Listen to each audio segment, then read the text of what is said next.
No Brasil, João Cristofolini. Em Dubai, Gustavo Carriconde. Eles leem os mais importantes livros e debatem suas principais ideias. Fique ligado nas dicas dos maiores nomes da literatura de negócios e como você pode aplicá-las na sua vida como empreendedor.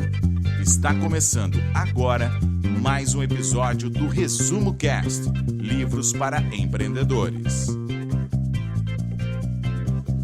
Olá, seja muito bem-vindo a mais um episódio do Resumo Cast. Aqui quem fala é João Cristofolini. Estamos começando agora o episódio sobre o livro O que a Google faria? Como atender às novas exigências do mercado.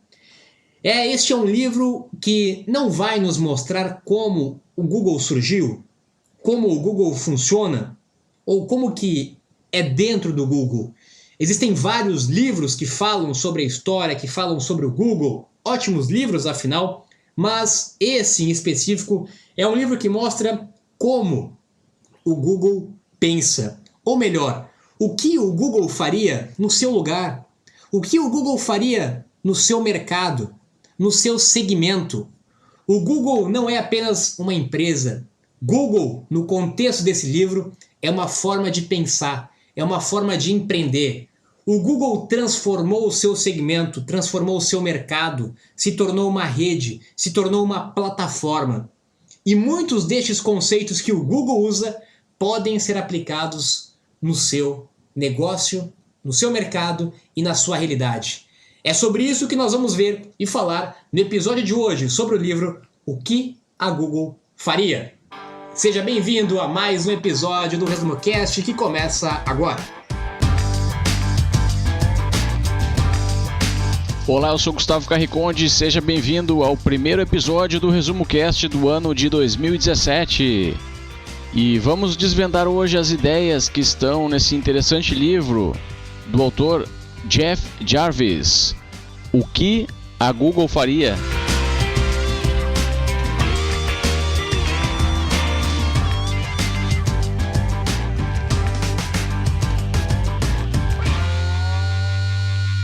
Esse livro, na realidade, não é sobre o Google.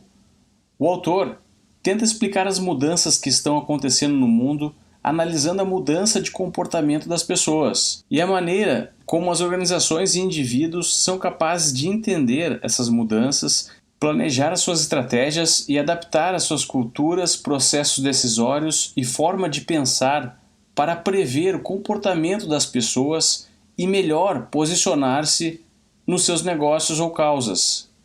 Ficou complicado de entender? Isso é porque nós estamos no meio de uma grande revolução e nesse tipo de cenário as coisas não são claras, pois estamos observando mudanças e não uma paisagem estática.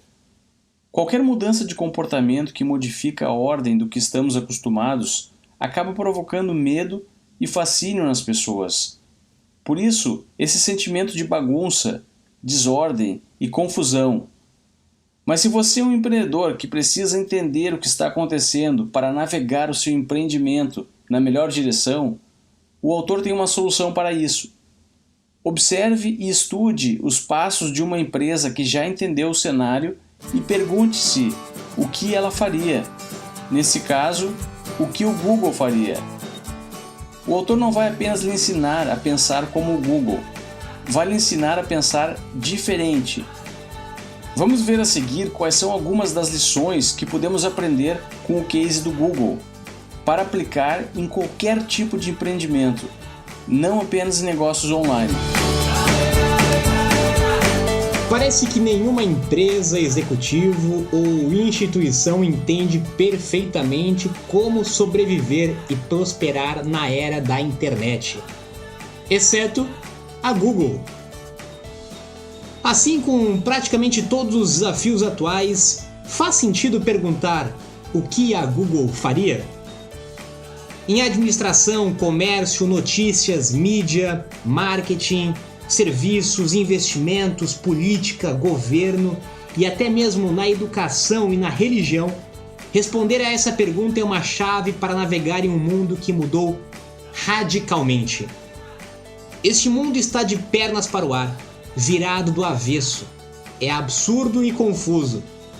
Quem poderia imaginar que um serviço gratuito de classificados poderia ter um efeito tão profundo e permanente sobre toda a indústria jornalística? Que crianças com câmeras e conexões de internet pudessem reunir públicos maiores que as redes de televisão? Que eremitas com teclados pudessem derrubar políticos e empresas? E que pessoas sem formação acadêmica pudessem criar empresas que valeriam bilhões? Eles não fizeram isso quebrando as regras. Eles funcionam de acordo com as novas regras de uma nova era. Algumas delas. Agora os clientes estão no comando. As pessoas podem se encontrar em qualquer lugar e se unir a favor de você ou contra você. O mercado de massa está morto. Foi substituído pelo mercado de nichos. Mudamos de uma economia baseada na escassez para uma economia baseada na abundância. O controle de produtos ou da distribuição não mais garantirá um produto de alta qualidade e lucro. Permitir que os clientes colaborem com você na criação, na distribuição, no marketing e no apoio dos seus produtos é o que gera um produto de alta qualidade no mercado de hoje. As empresas mais bem-sucedidas hoje são as redes, que obtêm o mínimo do valor possível para que possam crescer o máximo possível. Ser proprietário de canais, pessoas, produtos ou até mesmo de propriedade intelectual não é mais a chave para o sucesso, e sim a transparência. Esses são alguns dos ensinamentos que nós vamos debater com mais profundidade neste episódio. Um dos grandes ensinamentos que podemos aprender com os passos que o Google tem dado é que o seu empreendimento precisa ser uma plataforma que possibilite que o seu público, os seus clientes, construam algo com a estrutura que você irá oferecer. As empresas exponenciais de sucesso hoje em dia modificaram o foco dos seus negócios da escassez para a abundância e criaram plataformas para facilitar o sucesso dos clientes.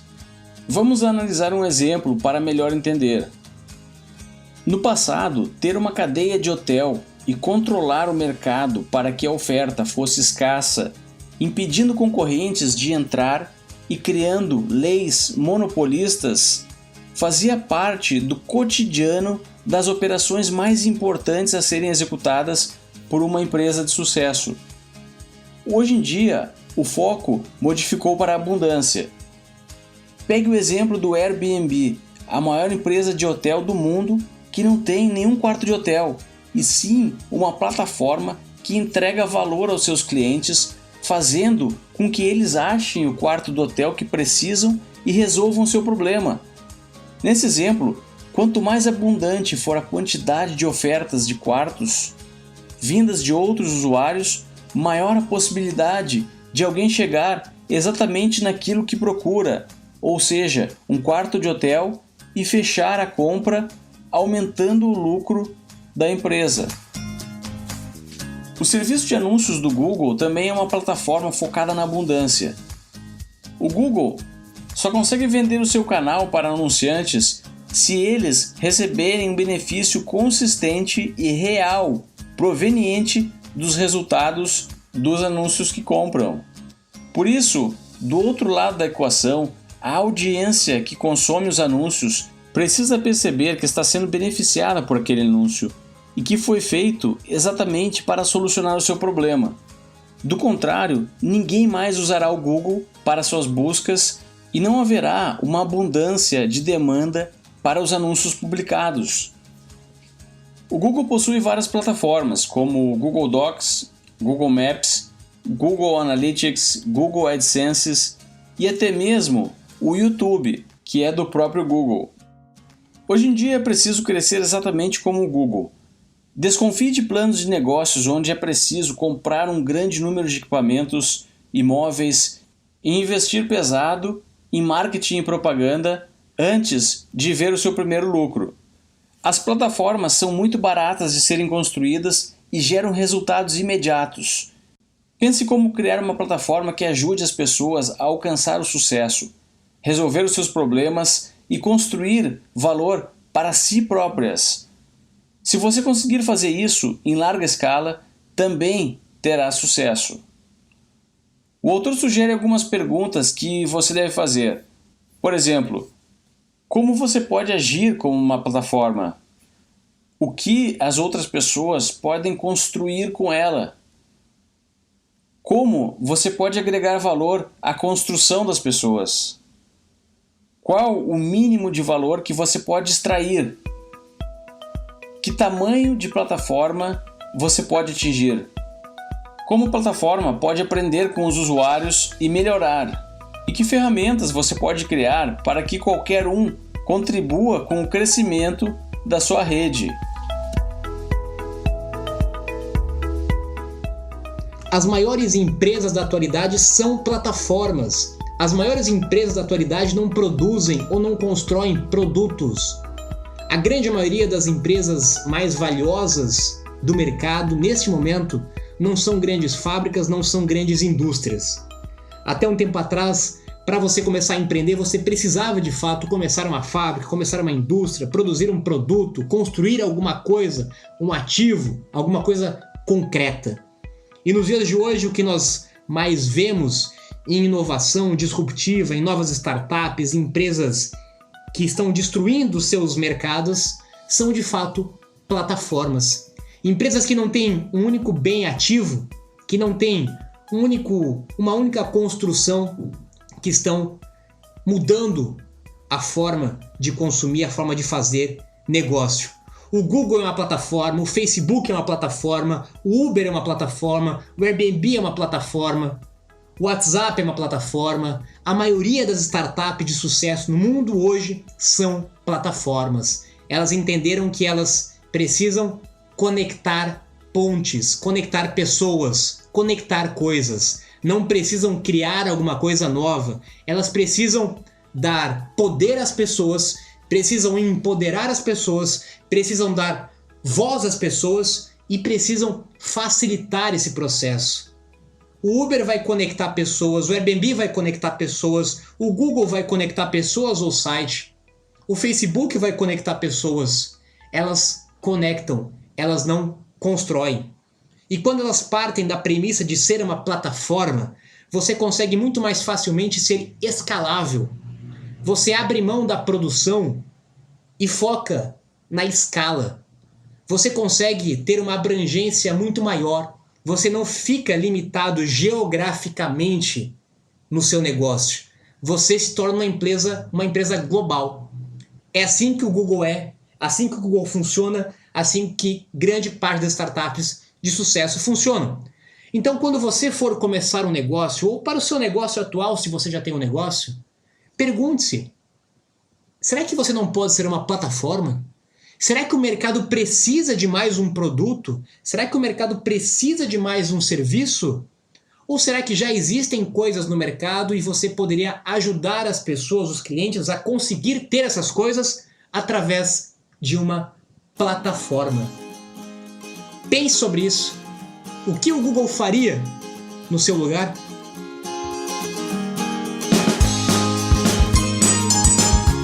Você já ouviu alguém falar que o Google está sempre na versão beta? Versão beta quer dizer que está sempre sendo testado, incompleto, inacabado. Esse é o mindset do Google e deveria ser o seu também. É muito diferente do mindset da maioria das grandes corporações que conhecemos hoje, onde os projetos e produtos são criados na maior confidencialidade, como se os engenheiros e técnicos fossem os absolutos donos da verdade e sempre capazes de determinar com precisão o que as pessoas querem. Algumas vezes isso é possível, mas hoje em dia, cada vez mais as organizações que se destacam se afastam dessa forma de pensar. Não é um crime lançar um produto inacabado. A sua marca não será prejudicada por isso.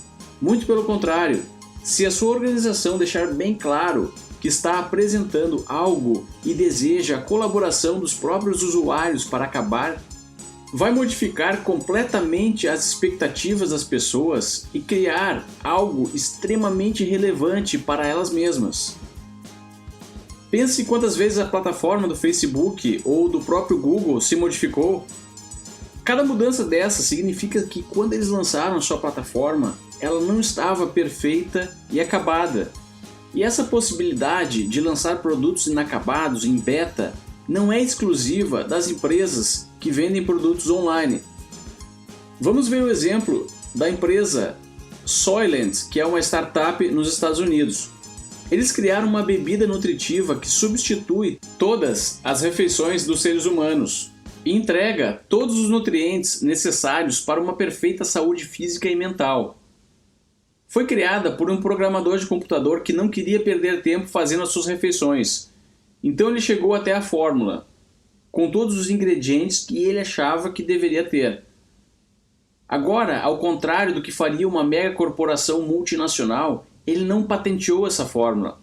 Ele criou uma comunidade online e divulgou publicamente a fórmula do seu produto.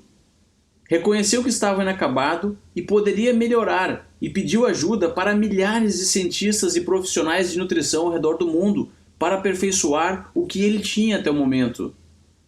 A fórmula da Soylent, que foi lançada na versão 1.0, foi evoluindo e hoje já está na versão 2.0, muito mais eficiente do que as primeiras versões.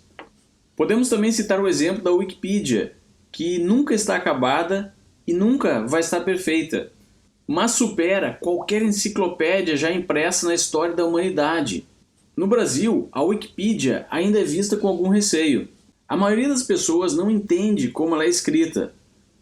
Você já tentou acompanhar um link de edição de um artigo importante da Wikipedia e viu o que estava envolvido e os esforços das pessoas altamente engajadas tentando buscar referências e fontes para validar um pedaço de informação? Você já percebeu que quando um artigo não está finalizado, existe um aviso de que algumas informações não estão validadas? Hoje, quando esse áudio foi gravado no final de 2016, a versão em português da Wikipedia tem 900 mil artigos. Já a versão em inglês possui 5.300.000 artigos. São pelo menos 5 vezes mais do que a versão em português. É óbvio que a versão em inglês está muito mais completa e validada, pois é revisada por uma comunidade muito maior de pessoas ao redor do mundo. Isso mostra o poder de uma grande comunidade, validando ideias e colaborando online em torno de um mesmo propósito. Seja honesto, transparente e crie um mindset de colaboração. Diga a seus clientes o que você sabe, deixe bem claro o que você não sabe e pergunte como eles podem contribuir.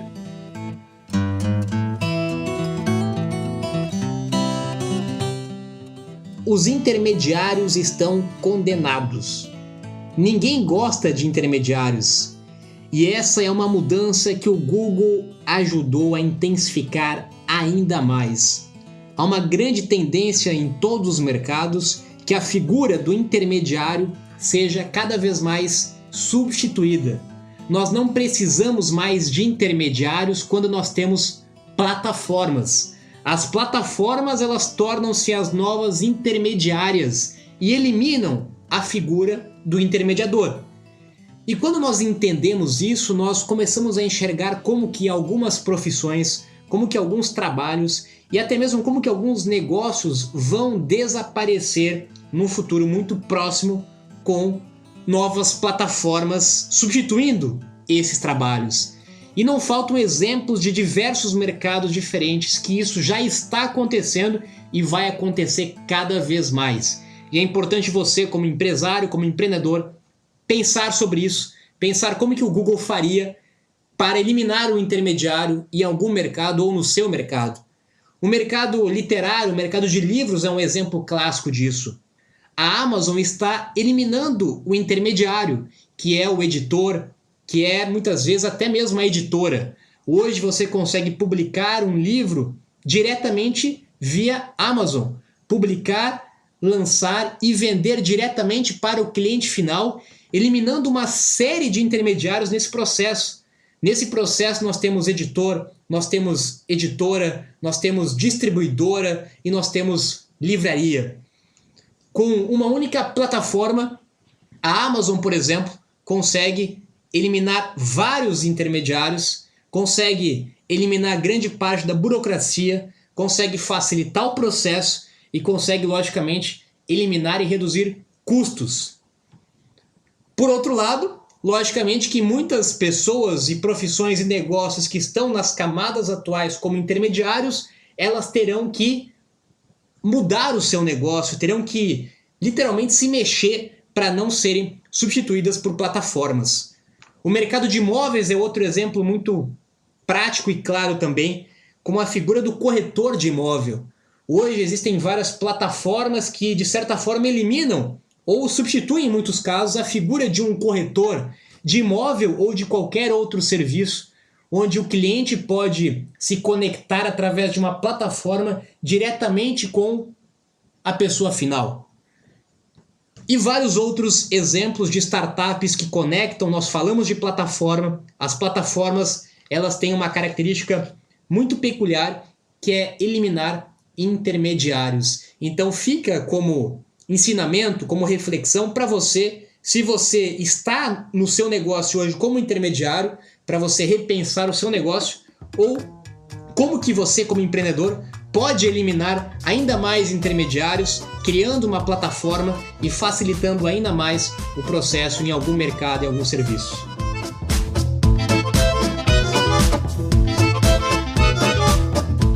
O autor cita o exemplo de um blog que criou para reclamar da empresa de computadores Dell, pois não havia ficado satisfeito com um de seus produtos.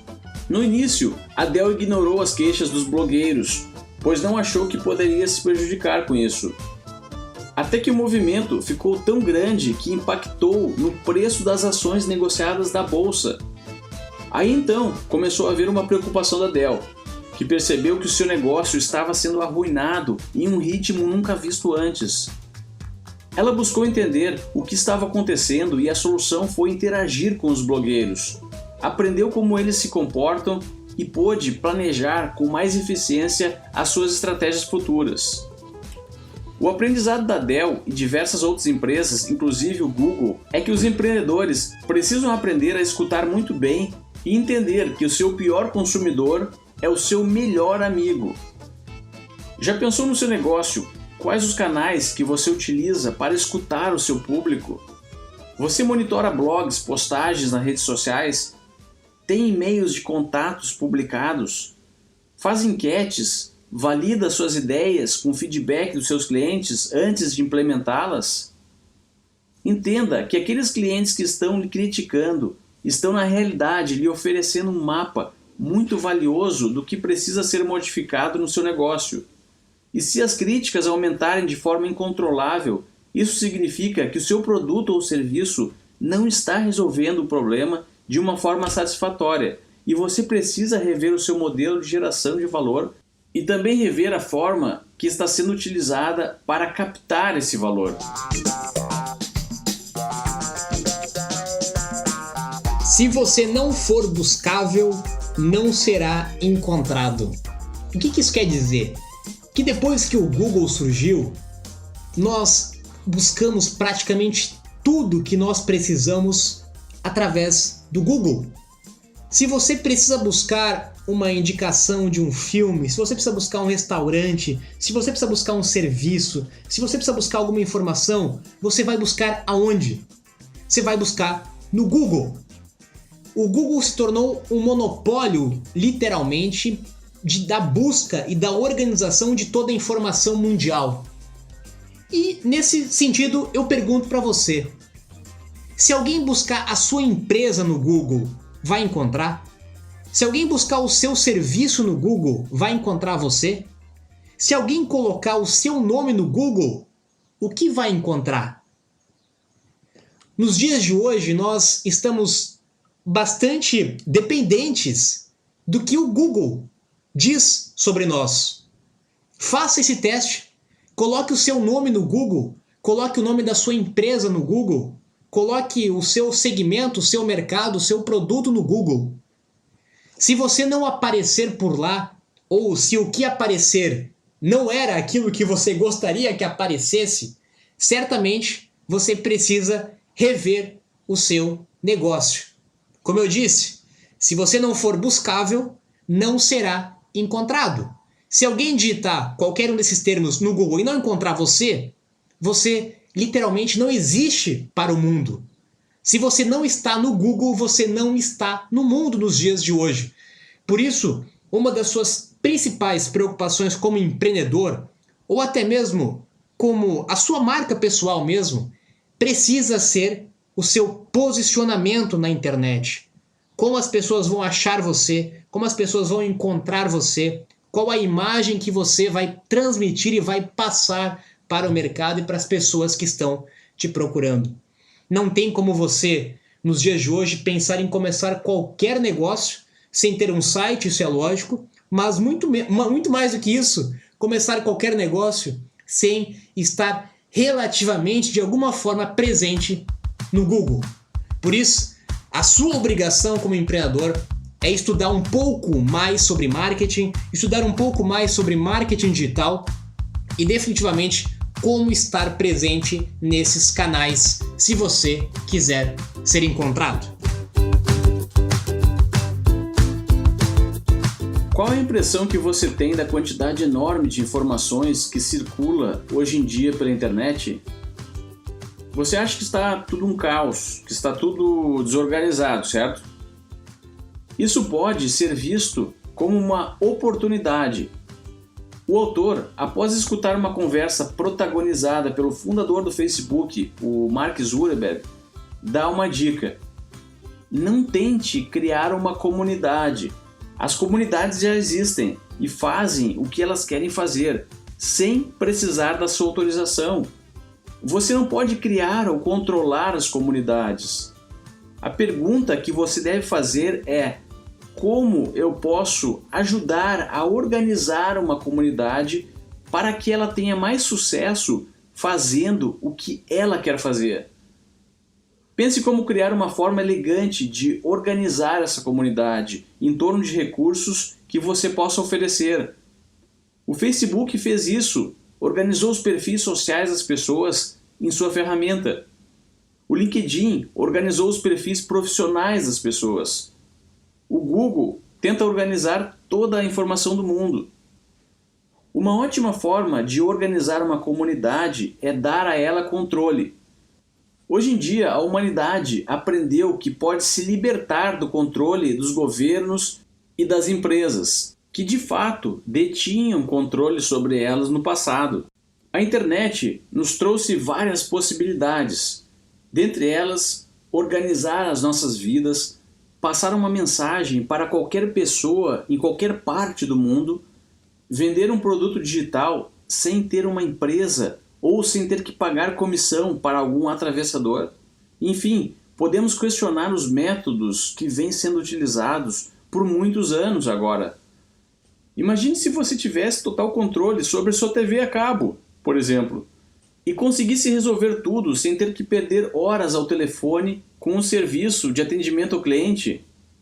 Imagine se você tivesse uma opção de driblar a ineficiência dos correios e comprar o que quisesse pela internet, tendo certeza que irá receber a sua compra com segurança e rapidez. Imagine se você pudesse chamar um táxi e não precisasse pagar uma tarifa super inchada com taxas e impostos, e que o motorista desse táxi não tivesse a intenção de percorrer o caminho mais longo e lhe tratasse de uma forma perfeita só para receber uma boa avaliação. O Uber deu esse poder às pessoas, organizou esse aspecto da vida delas e desenvolveu uma plataforma para conectar a comunidade dos passageiros com os motoristas. Agora, todos se sentem bem, os motoristas competentes que conseguiram um emprego e os passageiros que resolveram seu maior problema de transporte. E, obviamente, os representantes do sistema antigo, que eram controladores e monopolistas, não estão contentes e não fazem parte dessa comunidade. eles precisam entender que precisam se ajustar a essa nova realidade, mudar o seu mindset e fazer o que o Google faria.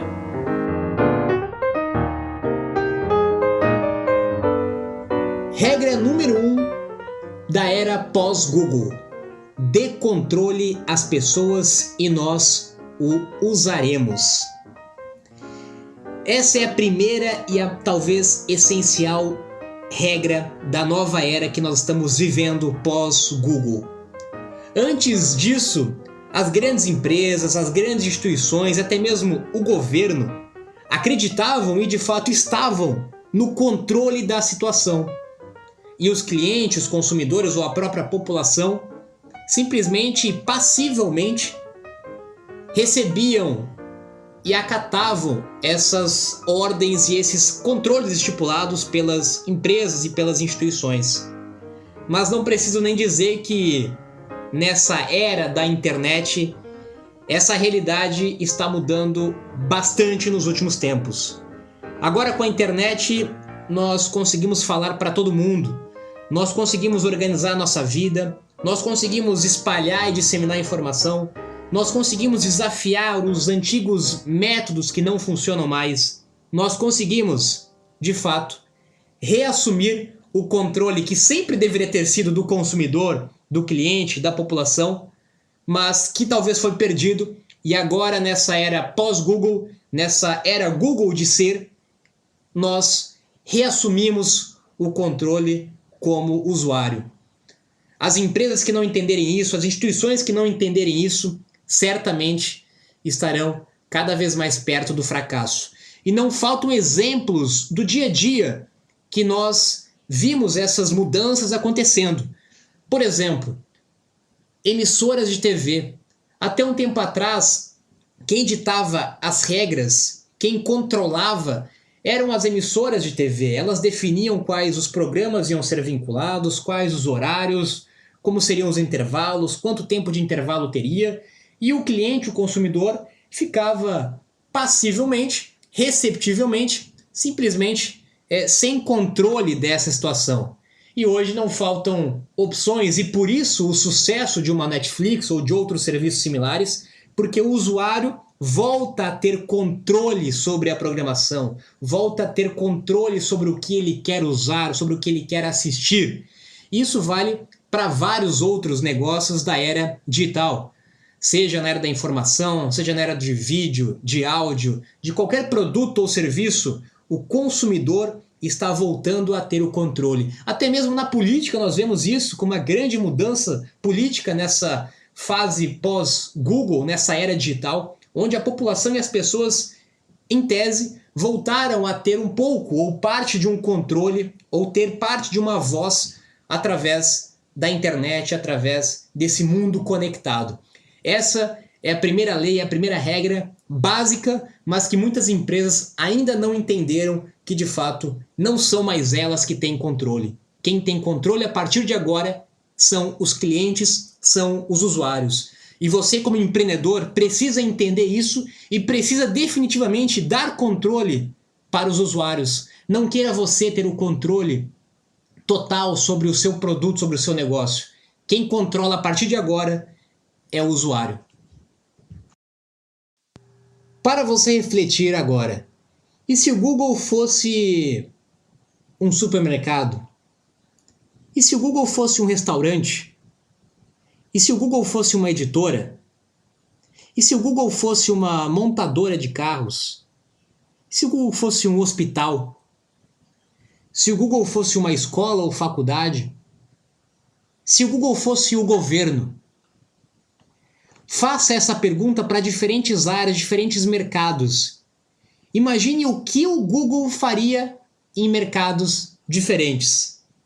Certamente que o Google já está entrando em diferentes mercados, eles têm projetos e negócios em diferentes áreas para de fato revolucionar o mercado, onde eles ainda não atuam com essa mentalidade e conceito Google de ser, mas você como empreendedor pode se fazer essa pergunta. O que o Google faria no meu mercado? Levando em conta todos esses conceitos que nós vimos aqui neste episódio, plataforma, gratuidade, colaboração, rede, tudo que nós falamos nesse episódio. O que o Google, se o Google fosse entrar no seu mercado, se ele ainda não entrou, se ele fosse montar uma empresa igual à sua, como será que ele montaria? E quando você pensar sobre isso, eu pergunto, e por que você não faz isso? E vamos chegando ao final do episódio do Resumo Cast número 52, o primeiro do ano de 2017. Espero que tenham gostado. E se você não sabe ainda, pode assinar o Resumo Cast diretamente no seu tablet ou no seu telefone celular ou no computador e pode escutar os episódios de qualquer podcast, até mesmo sem conexão com a internet. Acesse resumocast.com.br e lá nós temos um link onde ensinamos com todos os passos como fazer isso. Agora eu me despeço aqui de Dubai. Tenham todos uma boa semana e até o próximo episódio.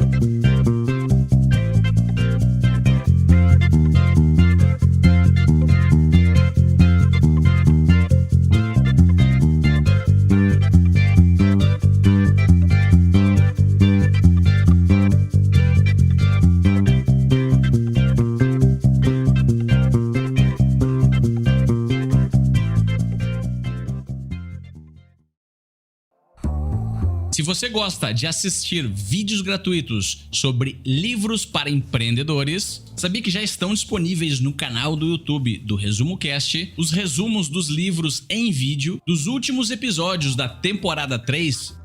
Basta abrir o seu aplicativo do YouTube ou o site do YouTube no seu computador e procurar pelo nosso canal digitando Resumo Cast. Te vejo por lá.